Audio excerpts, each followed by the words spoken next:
পারলে অনূর্ধ্ব 19 17 দলও খেলছে বিভিন্ন রাষ্ট্রে গিয়া। সেই জায়গার মধ্যে তার যে মূল্যবান একটা পা, সে কিন্তু এই জায়গার মধ্যে পাটা কাটছে।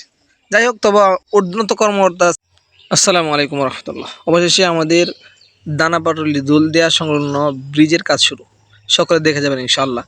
আর এই ব্রিজের মধ্যে এই যে বড় বড় গাতা, এতদিন মানুষ রিক্সের উপর দিয়ে এই ব্রিজের উপর চলাচল করছে, কিন্তু অনেক মানুষ এই ব্রিজের মধ্যে পা কেটেছে। আমার সম্মুখে ওই দিন রাতে আমাদের এলাকার একজন ফুটবলার, আমার বাগিনা সম্বন্ধ হৃদয়, সেও পা কেটে আমাকে এই তার পায়ের অবস্থা দেখে। সে একজন আমাদের এলাকার কৃতি সন্তান। আমি মনে করি সে বাংলাদেশ জাতীয় দল না যাইতে পারলেও অনূর্ধ্ব 19 17 দলও খেলছে বিভিন্ন রাষ্ট্রে গিয়া।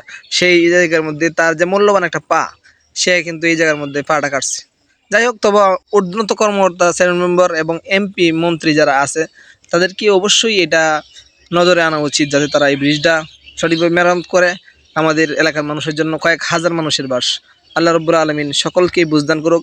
ভিডিওটা ভালো লাগলে অবশ্যই শেয়ার করবেন, যাতে জনগণের স্বার্থে মানুষ সেবা পায়, এই ব্রিজের উপর দিয়ে সুন্দর করে চলাচল করতে পারি। আসসালাম।